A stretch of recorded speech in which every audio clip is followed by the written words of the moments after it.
Bank of Japan ataupun BOJ dijangka akan menaikkan kadar interest rate daripada 0.75% kepada 1% pada bulan Jun nanti.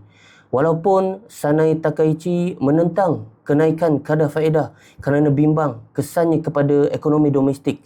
Tetapi atas faktor sokongan daripada US, mungkin dapat membantu Kazuo Ueda iaitu Gubernur Bank Jepun untuk mengatasi masalah politik dalaman. Jika kita lihat pada 30 April yang lepas, mata wang yen sudah terlalu lemah sehingga keparas 160 yen untuk $1 dan telah memaksa Jepun untuk campur tangan dalam market dan membuat intervensi sehingga mencecah nilai kira-kira 10 trilion yen ataupun 63 bilion USD. Apa yang berlaku selepas itu? Mata wang yen mengukuh sehingga keparas 155 yen per dolar. Tetapi atas faktor sentimen, mata wang yen kembali lemah sehingga keparas 159 yen per dolar sekarang.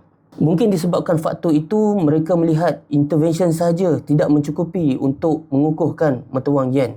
Sebab market tahu cara yang paling kuat untuk mengukuhkan mata wang adalah dengan kenaikan interest rate. Sebab itu, ramai ekonomis percaya BOJ akan menaikkan kadar interest rate pada bulan Jun nanti dan mungkin akan menaikkan lagi kadar interest rate pada penghujung tahun 2026.